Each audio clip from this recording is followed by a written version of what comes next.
Welcome back, you cute, curious tomcats and kittens. It's the 5th episode of Hard Talks Podcast, and boy, do we have a lot to cover today. I actually decided to split this episode into 2 parts because there was just so much information about these guys, and we don't do 2-hour-long episodes here anymore. But we're continuing our saga about the 5 most powerful families who just may rule the world.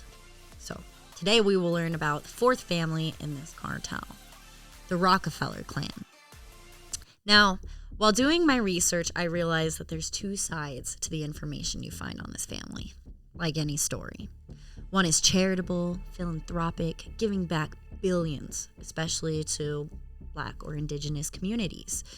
The other is shrouded in fascism and racism and is geared towards a world-dominating order. So, that's crazy.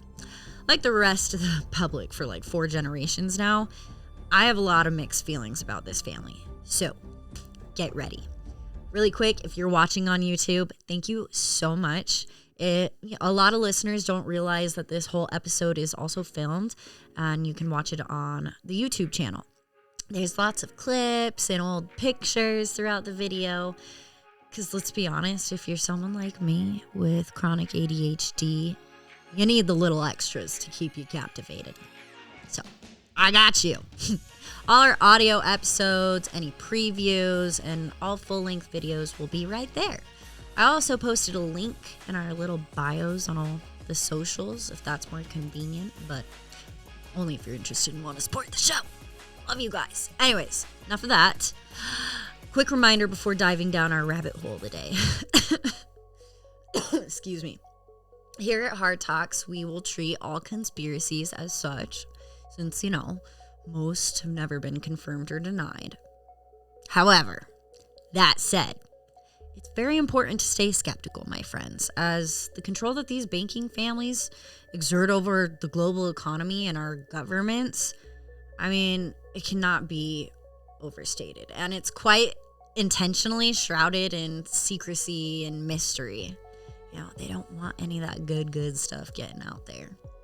But they do say that 70% of the conspiracies you hear about turn out to be true. So, like I like to say, just keep your minds open. Think unlimited with me here. It's not all secret societies and devil worshipping. You don't have to wear a tinfoil hat the whole time, even if it does play a big role. It's about following the money trail. Realizing what these folks have actually done throughout our history, and then connecting the dots to the rest of their affiliations through their own reputations and what they have done and such. You know what I'm saying? They have enough wealth and power to paint the picture any way they'd like. And their corporate media arms, they're quick to discredit any information exposing their private lives and agendas. Shit, it was hard to even find their actual net worth. You can't. You know what I mean? That's why there's 2 sides to the media. 2 sides to every good story, and a 2-part podcast on them. They've paid lots of money to put good information out there, to bury the dirty deeds that they've done or change the public perception. And they do a good job, you'll see. But however you filter the following information is totally up to you. Now, the good. The House of Rockefeller. When I hear the name, I actually think of Rockefeller Center. We all know it from any Christmas movie filmed in New York City where they put up the giant, enormous tree. It's beautiful, magical, all lit up in its glory. The name sparks a little bit of nostalgia. Some big, warm, fuzzy feelings to some. While to others, the name brings a remembrance of great loss. The Rockefeller bloodline conspiracies run just as deep, guys, if not deeper, than all the rest of these families that we've been talking about, okay? They have been accused of so many outlandish things. Conspiracies of all kinds, really. From being extraterrestrials, lizard people, manipulating the market, to owning the Federal Reserve, our banking system, to playing a part in the Marijuana Prohibition Act with the DuPonts, to sustaining big pharma with their petroleum byproducts, okay? They're everywhere. The Rockefellers' combined personal and social connections of the various family members are vast, to put it lightly, both in the United States and throughout the world, including the most powerful politicians, royalty, public figures, and chief businessmen. I mean, when you rule the world of oil, think of all the connections you have over in the Middle East, too. Many members of the Rockefeller clan even went on to hold high positions in office themselves. There were several governors, several secretaries. Nelson Rockefeller even went on to being vice president during 1974 through 77 for Gerald Ford, after first being a secretary twice, and then a governor of New York for a long-ass time, like 59 through 73 or something, okay? Yeah, these guys had mega power. John D. Sr., the patriarch of the family, the guy, who's credited for building their empire from the ground up, is said to have over 150 descendants, direct descendants, okay? So even though we're going to take a close scope at just 3 of the most infamous members of this family, it's not some tiny little family that you might be imagining. It's not huge, 3,500 descendants in the DuPont's case, but no, it's not some tiny little family, yo. It's a network of intellectual bankers who hold our country and our economy by the freaking balls. Okay. Give him a little tickle. But John D. Sr. was even offered the position of Secretary of the Treasury by President Richard M. Nixon twice. I don't know why that was so hard to say. Nixon twice, but he declined on both occasions. He knew his power was much greater at the helm of Chase Bank because him and JP become good buddies, if you will. But there were also a bunch of puppet masters in power at the time, like the Rothschilds and the Morgans, who wanted J.D. Rockefeller Sr. to be president of the United States. But guy knew that would also be a massive demotion, so he turned that down. Could you imagine? But what this extremely powerful family is probably best known for is being the American industrial family that owns one of the world's largest fortunes still today and owns up to 80%, if not all of the world's oil today. Okay? That's debated. But not only that, they were the guys who also figured out what you could do with crude oil. Can you say hello, petroleum? Think gasoline, diesel fuel, every kind of plastic, rubber, jet fuel, wax, asphalt, lubricants. Okay, even your Vaseline, bitches, castor oil. It even says on the jar, pure petroleum jelly. I don't know why I never noticed that. Maybe it's just because I always grew up with it in a household, but it makes me wonder, why the do we put that on our bodies? They even recommend it after getting tattoos. They're like, yeah, smear that jizzle all over your raw open skin. It's good for it. Slap it on. I literally threw away my jar of Vaseline that I had in my bathroom whilst writing this podcast episode. So there's that. And now I know what you're thinking. You're probably thinking, get there, Alicia. Who's the guy who gave us lube? Who made it possible? It was all by one man. Again. This is the time we introduce one of our main characters to the stage. The unformidable Mr. John Davison Rockefeller Sr. There's a lot of these guys. It's hard to keep track. He's the American oil tycoon, king of kerosene. And the name Rockefeller still has an enormous presence in American society today because of this guy, especially in the oil industry around the world. Not only thanks to his immense wealth and so his barbaric business tactics, but also thanks to his influence in politics, diplomacy, and other secret services. Oh, and his descendants turned out to be fucking assholes. I made him even more infamous later, the name down the line. But John D. Sr. was the first sole American billionaire in history, meaning singular. Born July 8th, 1839 in New York, this guy turned the world on their heads. And I have to say, out of all the old rich men I've learned about over the past several weeks, this is the one guy I can say, respect. Not his kids, but this guy, respect. Quoted saying, get rich by taking something common and making it uncommon, end quote. And so he would. Although Mr. Johnny D did some very naughty things, this guy, honestly, is probably the only one out of the elite group of families that may rule the world that rose from literal rags to riches. And boy, did they. I mean, this family's wealth at one point was about 2% of the US GDP. Okay, rise he did. Even though Sr. went on to take JP Morgan's place as far as political status and wealth, maybe because this lived for so damn long. He lived until 97. IDK. But he lived to see the turn of the freaking century, yo. But Johnny came from piss poor literal nothing. In fact, his daddy, William Avery Rockefeller, Billiam, was known as Devil Bill. And boy, did he get around between plowing them fields and fooling in the sheets, if you know what I'm saying. If not, Devil Bill was a piece of shit, to put it lightly. He fooled around with all the ladies, got lots of their egos prego, and then would dip. Bye, he's not mine. But Billiam, he looks just like you. Oh. JD Sr.'s biological father was actually so well known as a POS, a charlatan really, that his family would get chased out of towns on their dad's behalf. Could you imagine? Devil Bill would just up and leave his families because, remember, he had lots of them. And he'd like go out into the world trying to come up with quick ways to make cash. But he sucked at it. He even tried being a magician for a while, but turns out he wasn't very good at that either. Shocker. He traveled to all these other towns under the name Dr. Affiliate. Dr. Affiliate.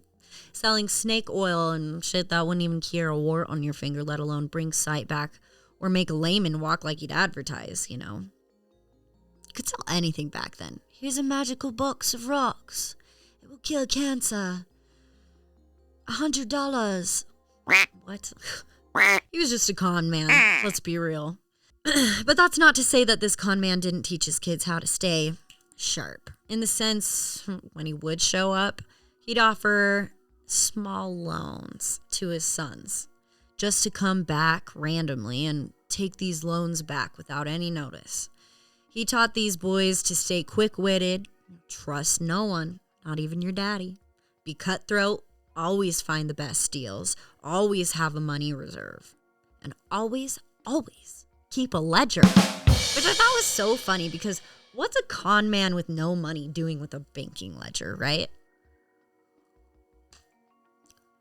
Who knows? Regardless, this is something that was instilled in John D. Sr. He and his whole family carried ledgers till the day they died. Actually, when he married his wife, I read that he even got her a ledger. Like, what are you doing? Ew, you don't have a ledger? I can't marry you if you don't have a... What are you doing? Anyway, the only thing Devil Bill was good at was deviling. And somehow being able to reel in all the ladies. Not even Johnny's mama Eliza could pass up the advances of Devil Bill. Maybe he was devilishly handsome or something. Because even though he dippity-doo-dah like all the time, John D. Rockefeller and his 5 siblings were all a byproduct of the same spunk, a.k.a. Devil Bill. Like Eliza, girl, stop letting him through your pearly gates, okay? He's not worthy. Cast that devil back down to hell. But this is where you start to kind of like Senior. I'm not going to lie. I mean, I actually was thinking about this. Isn't it funny how you tend to like the bad guy sometimes? Like, I'm not kidding. If they made a movie about this guy's life and if they cast him right with someone sexy and shrouded in mystery, I'd probs hop on board that train. You'll see why that's funny in a bit, because he monopolizes the railroads. But in my reading, I kept thrusting it up my hand like Judd Nelson from The Breakfast Club. Like, yeah, Johnny! Because this guy's come up was nothing short of amazing. I'm not going to lie. Even if he was very, very naughty down the line. Unlike the others who I felt were entitled and came from banking backgrounds, John Rockefeller Sr. is the man you, me, and the everyday people could probably relate to the most. Yeah, Johnny. That's all, and those other guys, they're impressive. I mean, look where they are. But their influence and power and riches were generational. I mean, let's be honest. And with our monopoly man, Mr. J.P. Morgan, who I hate. I mean, sure, he was cutthroat and had his reign of terror, but he had the means in the beginning and the help from his father and the Rothschilds and the Freemasons. That catapulted him to the top, They all pretty much grew up in like a position, a time and space where they could dominate. Rockefeller had to work. Rockefeller had a different kind of hunger. The only hunger you can learn from literal starvation. Yeah. He manifested his life by literally telling himself every single day, this is where he got super inspirational, quote, I am destined to be rich. And I was like, yes! I love a good manifestation. I know you do. I was actually influenced by John D. Rockefeller Sr. to start saying this every day. Because, I mean, if it worked for him, I mean, hello, money, come to me. Money, come to me. My money dance. Ooh. I mean, if it worked for him, why couldn't it work for all of us, right? Compared to the rest of these families we've discussed, Johnny pretty much waltzed right in off the street and made everyone his bitch. So, love that. John was well known for giving back billions in charity over the extent of his lifetime. And we also love that. Some say this was their way of sanitizing the media, which I can understand. But regardless, they really did give back billions. In fact, his charity began at the age of 9, which I was like, damn. Despite being poor, his mother always instilled in her kids to give back. Now, John was the sole breadwinner for a family of 7, because Devil Bill. He'd come and go as he'd please. And Johnny D was forced to go to work and go to school because his mother wouldn't let him quit, which is great, but things were tough. And although things were hard, this taught John at a very young age how to grind. He developed a great work ethic and started finding creative ways to bring money into the family. Like, I read in one instance, he found baby turkeys abandoned by their mama. He brought them home to raise them for eggs, reproduce, sell them, use them for food, whatever. But he'd always make sure to leave enough. He was able to find ways to make money not only once, but would keep the people coming back. He had something they needed, which was super innovative on his part because it was small ploys like this that would go on to make him so successful later in life. I mean, like, yes. All the claps for little John. But as wealthy and powerful as he became, it seemed he never forgot his beginnings. He always gave back, maybe due to the fact that he was a devout Northern Baptist. Different to Southern. It is a Christian Protestant denomination. If you don't know, they usually have good worship bands. Lord, oh, lead on. Lord, oh, lead on. I used to sing in the worship band when I was a prisoner of private non-denominational Christian school. Good times. Good times. Now, I don't want my impression of Senior to take away from the fact that he really did ruin many people's lives through his cutthroat monopolistic takeovers. He absolutely burned generational empires to the ground while doing a little no rain dance around the flames for his rise to power. And it was wrong for so many reasons, but for some reason, this guy, unlike the rest, did it in style. Hate on me later. I don't understand it either. I have a bad boy complex. It's not my fault. But it's his descendants you really need to be concerned about. They turned into the really scary guys. You'll see. So John Sr. starts making a steady passive income for the family until Daddy Devil Bill rolls back through. And in Devil Bill fashion, he has a bunch of gifts and sweets, but no real money to give to support this big family. He'd just kind of show up long enough to crash at their place, eat their food, get Eliza pregnant again, and then he'd leave and take their money. Because of this, Johnny's family had to move around a lot because of his father's reputation. And that never became a serious issue until John was about 16. And all these allegations kept coming up about Devil Bill. It was thought that he had raped a maid. And now think about this. This is pre-Civil War era. It's not necessarily the time we'd burn people at the stake, but it is still a time the town folk would chase you out of town with fire and a bunch of pitchforks. You know what I'm saying? Like, think Frankenstein style. And Billiam's poor family took the brunt of his awful crimes. This is when Devil Bill unofficially kind of left the family. But he would really leave a stain on John D. Rockefeller's childhood. And it was one that John would try to hide for the remainder of his life. But after this whirlwind of events, they eventually settled in Cleveland, Ohio, which, if you guys have also noticed, our last three guys that we've talked about also lived or made a freaking killing in Ohio. It was definitely a hub during the industrial boom. So John D. could no longer support the family and all that they were up against when they moved to Ohio, and he couldn't go to school at the same time. So he ends up dropping out his junior year against his mother's wishes and started applying for everything imaginable. I mean, he applied at all major banks, firms, merchants. I mean, this guy was really reaching for the stars. You should call him a kid because he's a kid at the time. And that's why nobody wanted him with his age and his lack of experience.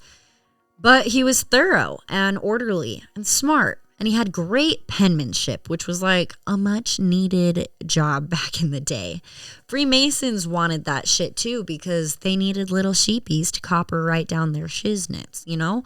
And side note, it's wild to me that they don't value calligraphy anymore. It's like a sad lost art. They aren't required to teach cursive in U.S. schools anymore, which I find baffling. How's a kid supposed to sign his signature? And no offense, my 2% of guy listeners, but I'm sure your handwriting isn't the most eligible, right? Am I right? Yeah. Bring cursive back to schools. Anyway, John D. Sr. finally got his first real job at a little firm as a bookkeeper, and this was life-changing for him. It was a fantastic fit considering he always kept his handy little ledger. That came in handy. But John was ecstatic, you know? This is his first job. He ended up marking September 26th as job day for the rest of his life. And I'm not kidding. I read that Johnny could care less about Christmas or birthdays, but job day? Oh, snap. Job day was the one holiday he gave a rat's ass about celebrating. Claps for job day. Yay. So when this dude got his first check, you can imagine how over the moon he was. Like a cow. Okay? And might I add, these guys didn't pay well. It was like 50 cents a day. That would suck. So he still had to have all these side hustles because they didn't pay him for like the first 3 months either. And when they did, it was like for $50. But boy, it didn't make a difference because when Johnny D. Sr. got that first check, that's when he started repeating those words to himself. I am destined to be rich. I am destined to be rich. I am destined to be rich. And it's said that he said this every morning, even after he made his billions, even on his deathbed, destined to be rich. Like my main man. This guy just seems cool, right? He manifested his own wealth, worked his nuts off for it, sure, but also had some lucky moments coming up. This guy celebrates his own successes, and that's the kind of energy, and belief we need in ourselves, straight up. That's why I'm saying, respect. After a while, the firm noticed John's hard work, and he got a raise to $300 a year, which is like $11,000 today. But This helped secure his family and made them financially stable for like the first time ever. So that was good. And now I know what you might be thinking. Maybe something like I did. Sweet, a better, air quotes, bad guy, an anti-villain, a good bad guy who might be in this cartel running the world. You know, maybe that's a good thing. He'd have been watching out for all us little people. Well, he still dominated the Western world and parts of Europe, so don't get carried away. But when you come from severe poverty and you make it big time, it makes a bit more sense as to why some get so dang greedy. And you'll see Johnny D, he sure does get greedy. Some historians even argue that when Johnny D came onto the Wall Street scene, he was more heinous than JP Morgan with his monopolistic industry takeovers. Because John Rockefeller didn't take no for an answer, because he saw business as war. Johnny saw competition as a personal act of terrorism against him. So, what does a tycoon do when he feels threatened? He cuts you down completely. Remember I said JD also had these side hustles in order to provide for a family of 7. Well, one was about to pay out big. In the 2 years JD was working at this firm, he made friends with a chemist named Maurice Clark. The two end up going into business together with the idea of Johnny's young trades in mind, of buying and reselling food. You know, it's not a bad idea. They ended up naming their company Clark and Rockefeller. They'd resell produce, grains, meats, fish. They'd even sell prohibited bootleg liquor to the troops. Farm to table as best as you could find at the time, really.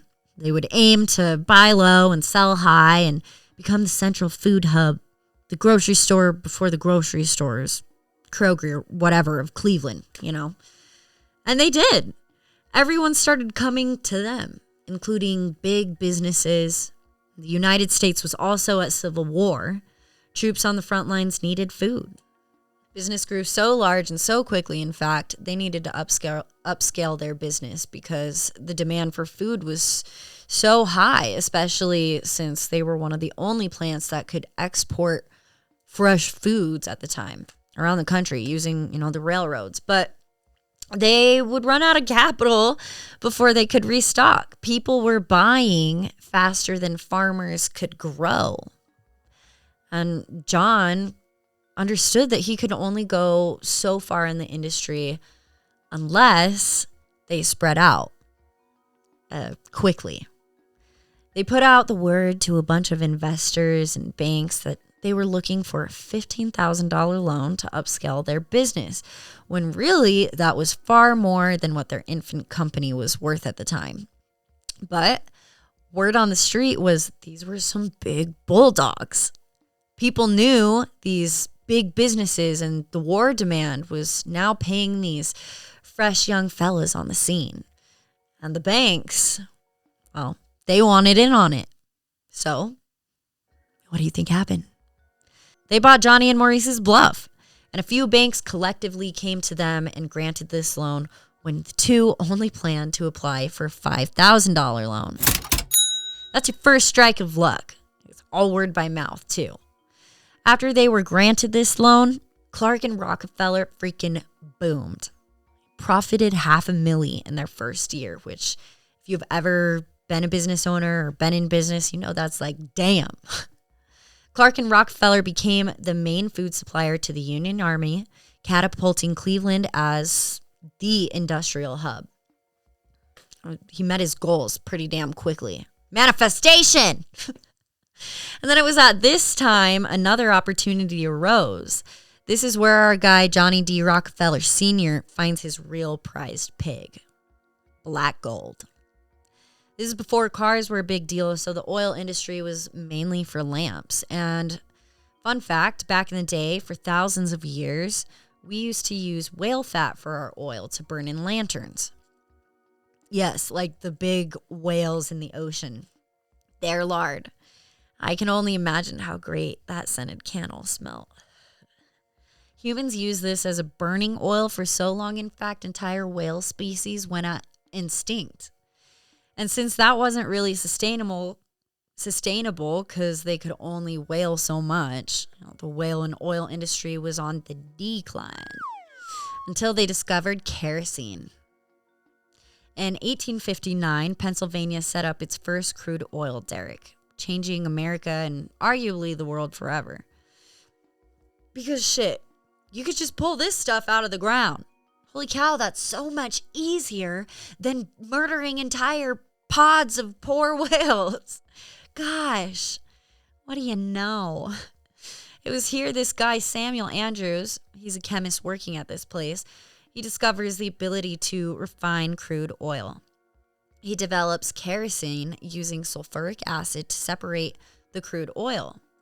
Now, this is a big effing deal, you guys, because this is before electricity was used everywhere, okay? Lanterns were everything. Lanterns using this stuff was vastly better than candles or whale fat. I mean, hello, think of all the historical fires. I'm talking about you, Chi-Town. Just better to keep the fire enclosed and have your little baggies of kerosene tucked safely inside. Ain't that some ironic shit, though, that oil is so bad for the environment and yet originally it saved the whales? Wild. So then a chemist, Samuel Andrews, approaches Maurice Clark and J.D. Rockefeller for a loan. And at first these guys are like, they thought Andrews had some lofty dreams because he hit them up with a great gusto. Like, yo, I'm going to change the world by bringing safer light into everyone's homes. And Clark and JD are kind of looking at him, looking at each other. And they say, we'll see. That's literally how they got into the oil industry, guys. Could you imagine looking back on your life? That had to be your luckiest fucking day. Tapping into black gold before there was even a market for it. Within 1 year, 1 year, kerosene becomes their top producer. And these guys decide to abandon the food industry completely, which is crazy to think about because that business was thriving. It was making them $500,000 a year. It gives you perspective on how hot kerosene was. They decided to go all in on the oil industry. Put all those eggs in that oil basket, bitch. I am destined to be rich. They were like, fuck oil or fuck food, oil, you know? But here's the issue. The oil market was volatile. Prices would flex from like 10 cents a barrel to $14 a barrel day to day sometimes. So it was super unpredictable. Also, since this is like the beginning of oil drilling, it is believed that it was a fossil fuel or whatever, and there was a limited amount of it. It wouldn't replenish itself. So the value would go up and down constantly. And nowadays, we've learned differently. We know to give wells time. They will replenish. But at the time, all these oil reserves that they would tap into, they drill faster than the well could replenish. So people just thought that when they were out, they were out. Oil's dry. Let's move on. That's why you have all those little ghost towns. Mind you, this is also before offshore rigging, all that high-tech stuff. So America literally only had crude oil in Pennsylvania. It was absolutely considered a finite resource at the time. Now, all this is stressing Johnny's partner, Maurice Clark, out. He ultimately ends up getting spooked because this is like the wild freaking West. These air quotes gents are lawless cowboys in suits with money for guns. Okay? Let me paint the scene. By this point, J.P. Morgan already owned the banking system. He already monopolized the railroads, marine, mercantile, and the steel and iron industries. J.P. Morgan was no cool cucumber. And Maurice did not want to tangle with the likes of these big cats. And let's be real, the unpredictability of this new oil market was giving him ulcers, or so we can assume. But John D. Rockefeller, he saw it differently. He saw it as a game of wits and battle. So Maurice ended up selling his share of the business to John. And with that transaction, it made John D. Rockefeller sole owner of what would go on to be Standard Oil.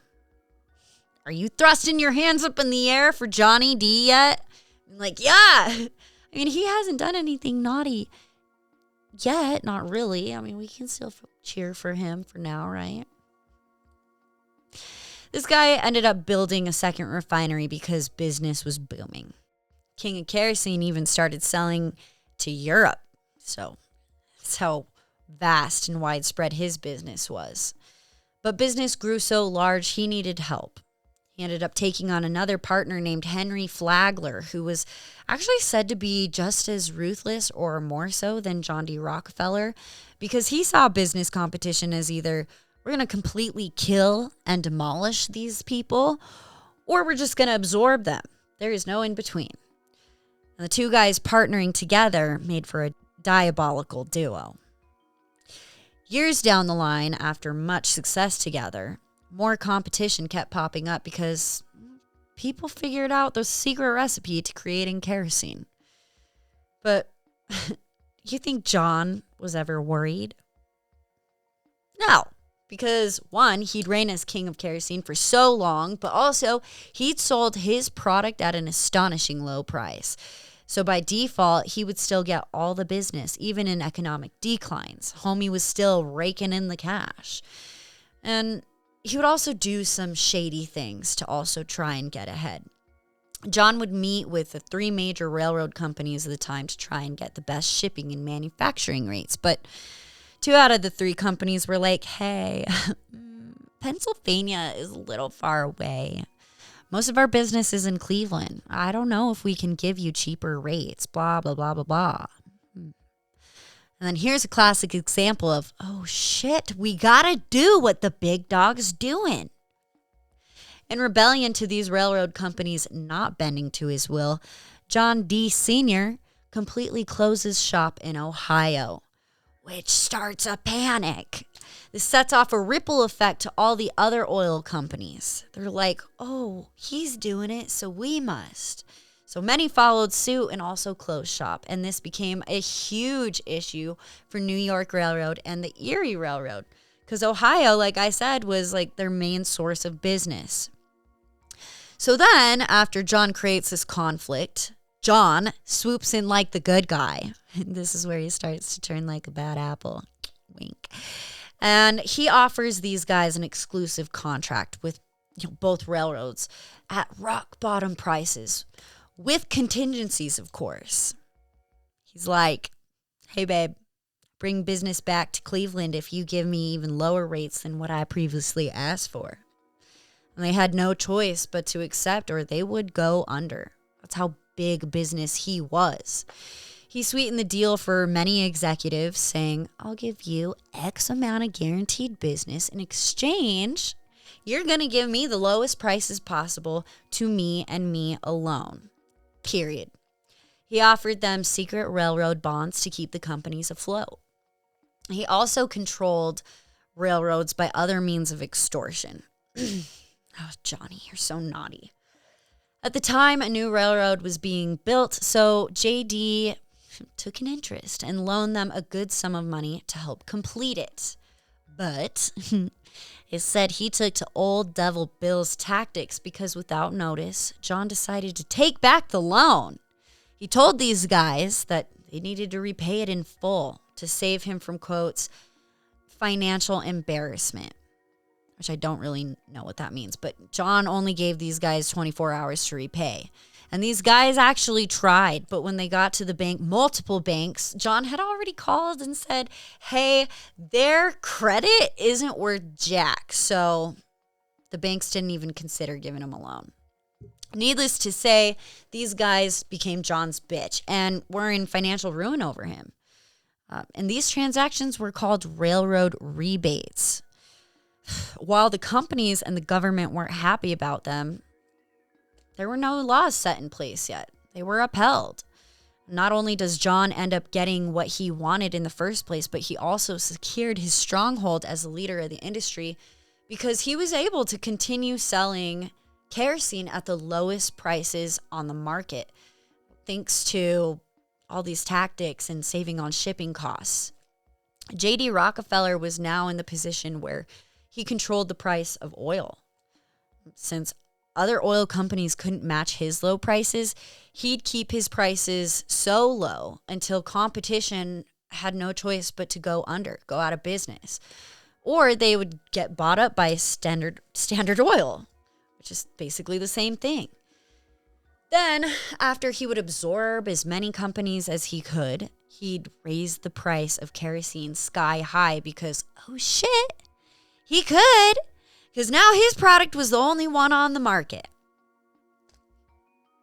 Okay, Johnny, that's kind of evil. Now there was no more cheap, safer light for the people unless they wanted to pay an arm or a leg. And this started to piss off a lot of people around the world because everyone's buying his kerosene. Rightfully so. You can't give us the gift of light, then just take it back. What are you thinking? Who are you? Oh, you're John D. Rockefeller. Okay. Maybe you can. But then this is when John decides to create a little group, the SCI, South Improvement Company, which was basically an intel operation for John Rockefeller, where all the CEOs of all three major railroad companies would come to him and meet, have a cup of tea. No, they'd basically tell John when to cut prices, when to raise. They were spies. They even had a secret language. Like, everything was in code. And you want to know what John D. Rockefeller's code name was? You're never going to guess it. It was a cartoon. Chowder! Yes, John D. Rockefeller's code name was Chowder. Why? But the SIC would also help John by screwing with his competition for him, right? They would, air quotes, cut railroad shipments.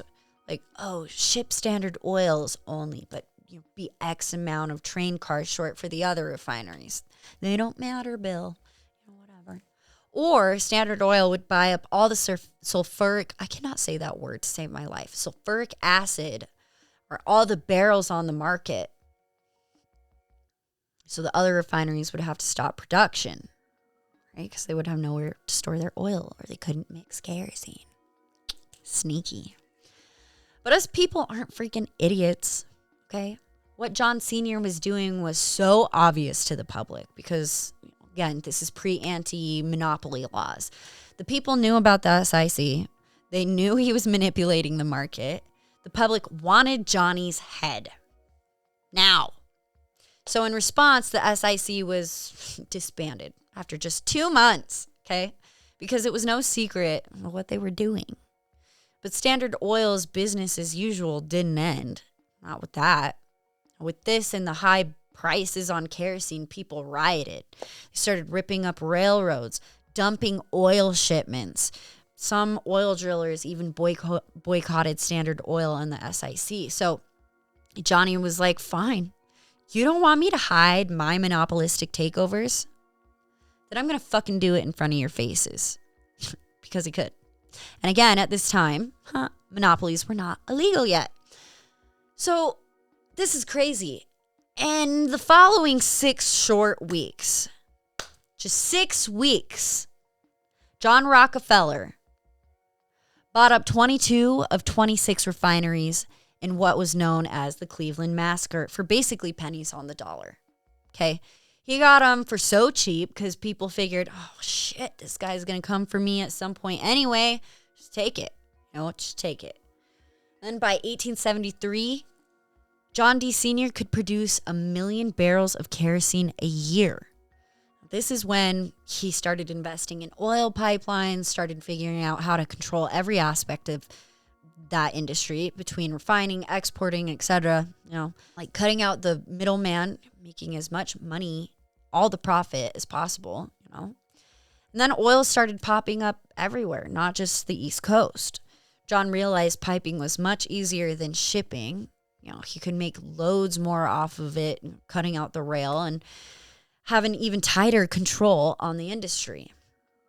By 1879, at just 40 years old, John Standard Oil owned 1/3 of the oil wells of the world, but 90% of the world's oil refineries. By 1880, he owned 90% of oil marketing. Yeah. This is also when Rockefeller's chemists discover that gasoline is a byproduct of kerosene, just in time for that automobile boom in the late 1880s. They really struck gold. And prior to this, they would literally throw away gasoline because they didn't realize the value of it. So when gasoline becomes a necessity, cha-ching, think about all the profit that came in from that. Eventually, our country does develop the antitrust laws or acts against monopolies, as we know. And this man is why. John would use trusts as secret methods to get around these new monopoly laws popping up. Get this. They'd have stockholders from like 40 different companies secretly trade their shares for certificates in the Standard Oil Trust. So basically, the trust became one corporation with all 40 of these smaller corporations. Think of it as like a legal shield. But the United States took him to court anyway. Those stopped working. And they made an example out of him. The underdog. Oh, but not J.P. Morgan, no. In the infamous case, United States versus Standard Oil in 1911, the Supreme Court found John D. Rockefeller Sr. guilty of breaking this new Sherman antitrust law. Like, a government literally had to create laws to try and stop this man's businesses. They literally had to make laws to make it illegal. So then Senior was forced to break Standard Oil up into 34 smaller companies. But before you celebrate, John understood that these 34 pieces were worth far more than Standard Oil as a whole. So he was like, go for it. Go for it. He made billions off that alone. He can thank 33rd degree Freemason President Roosevelt for that. Absolutely. But also, since Pepys thought he didn't have ownership over all these smaller refineries anymore, their stock saw a huge increase because people were more willing to invest thinking that he wasn't involved. But guys, get this. He still owned a quarter of all 34 companies. That was a part of the deal. He still was part owner with a controlling interest in every single one of them. So he's just like, sweet, I'll stick on the sidelines. I'll let y'all think I'm unaffiliated. But I am. Keep investing. You're making me a billionaire. I am destined to be rich. Woo! This whole thing tripled his wealth and at the ready age of retirement. At 80 years old. And I heard by the time he retired, Senior was a bit senile. That's fair. That's fair to say. Every day at 3:15, he'd have sexy time. No, legitimately. He'd have young women come over most afternoons so they could spend it with him under blankets, driving around, snuggling.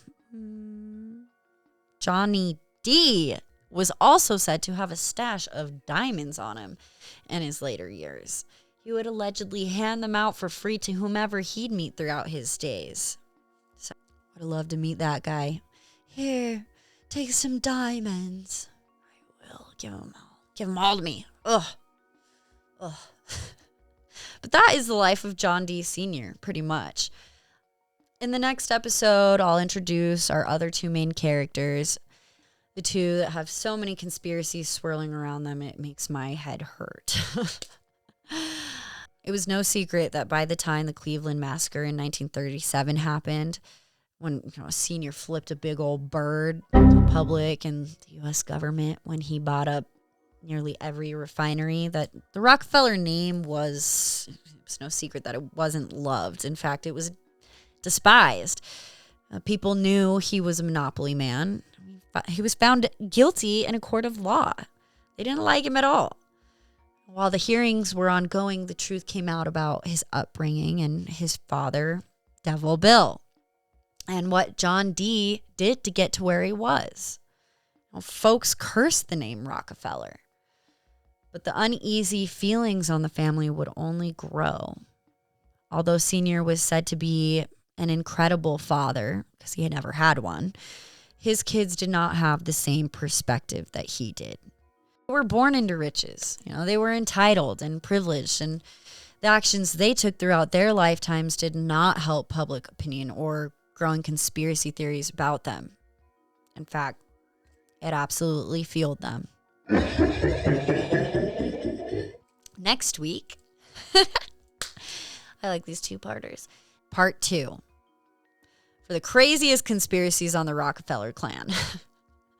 If you enjoyed this episode, you can please like and subscribe to the show for a quick shout out. You can also find the show on social media under Hard Talks Podcast. Until next time, you guys, I hope you enjoyed this episode. Stay weird, stay kind, think unlimited. I love you.